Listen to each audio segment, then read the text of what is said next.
faces now. This is what we're calling the climb, just out of the valley. It may be a little bit more stable. You saw that wire shaking, a little bit less likely to be affected by that microclimate, perhaps a chance to take a bit of a breath.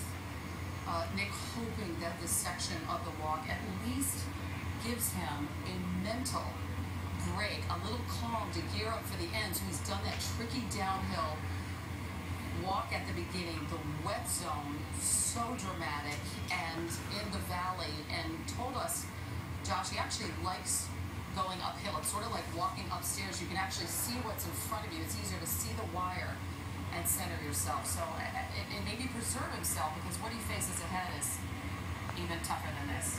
He will tap reserves that he has built again over years of training for this. And I do want to set the scene just here on the Canadian side. We heard the whoops and the hollers, tens and tens of thousands of people waiting for him to finish the walk. It has gone absolutely silent over here. I can only imagine that scene being repeated in millions of homes around the globe as we all sit and watch in utter and complete awe.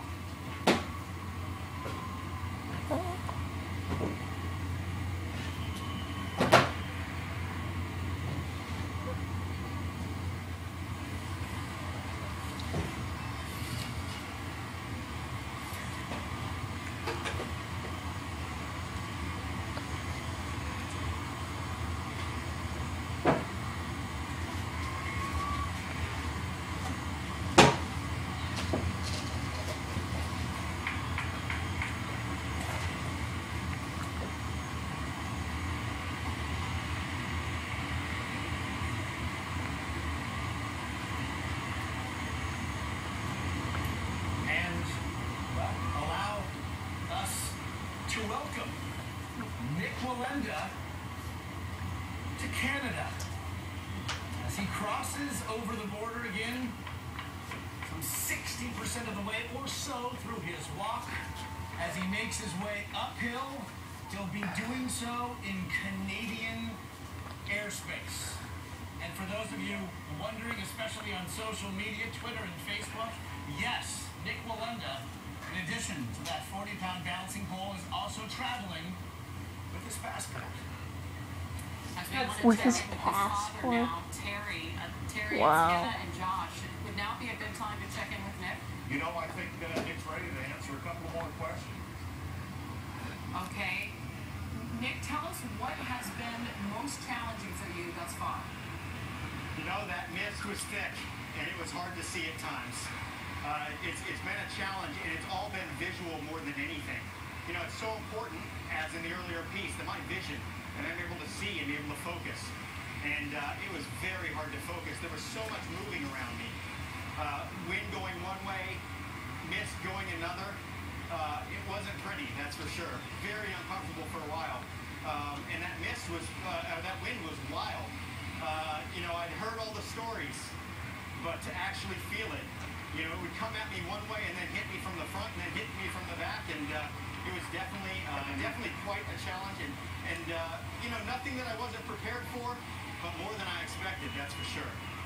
Nick, if this was a race, and make no mistake, it most certainly is not, but you'd be rounding that turn and making your way home. As you do that, I wonder, we've said, and it was all postulating, all theory, but that you did enjoy walking uphill as opposed to other parts of this walk. How is it as you make your way up to terra firma?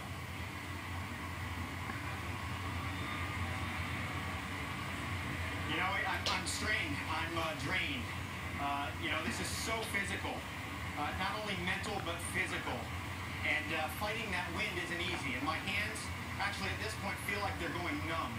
I feel like I'm getting weak, and you know, I'm just looking at that prize on the other side, and you know, that anticipation is building, and I just want to get in there. I want to get through that home stretch and hit that finish line. And Nick, what is it that will carry you to that finish line? You know, pure endurance. Endurance, and this audience that's here that I'm hearing at this point, I'm just starting to hear them, believe it or not. Those falls are so loud that until now I haven't been able to hear them. But I'm hearing them, and that's what will get me a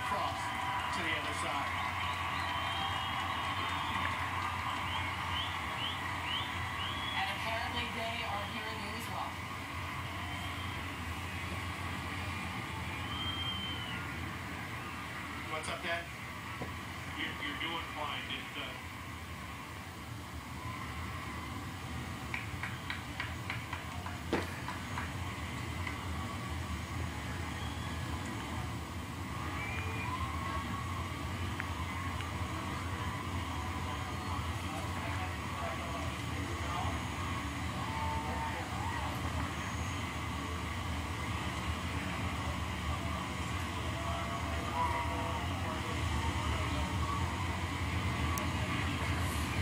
We have entered the last steps, but we have come to know as the final test. And this is where the training, the conditioning will pay off. We heard Nick himself just say he is drained. And who could blame him? Remember, he's been on the wire now for almost 25 minutes, but I can only imagine adrenaline now will take him those final steps as he kneels, he drops to a knee and smiles and points to the crowd, acknowledging them, exhorting him home. Again, emotionally and physically, what a struggle it might have been, but now, steps from home, steps from the loving embrace of his family, and steps from history. Sam Champion has a bird's eye view of it all. Sam, what are you seeing? I'll tell you, we're standing here on the platform, Hannah, as he is just making his final way, edging over out here with his beautiful family. His Uncle Mike is holding the guide wire as he approaches the scissor lift. This is apparently a tradition, and you can see he's getting this smile on his face as he gets closer, that seeing Uncle Mike holding the tension on that wire lets him know that he's home. He's almost home. We have officials from Canada on the platform here who will be here to greet him. He will make his first connection with them, as is law. And he will kiss and hug and hold his beautiful family in just moments. He has entered his 26th. He's running. He's running. He just sprinted to the end. He breaks the tape. Nick Walenda walking his way into history. I hope you were with us to see it all. It's not something you will see anytime soon. Nick Walenda walking some 1,500 feet, becoming the first person to traverse Niagara Falls directly over the falls themselves, hugging his uncle and acknowledging the crowd, blowing kisses before beginning the process of processing himself. Uncle Mike, the NASA engineer who helped design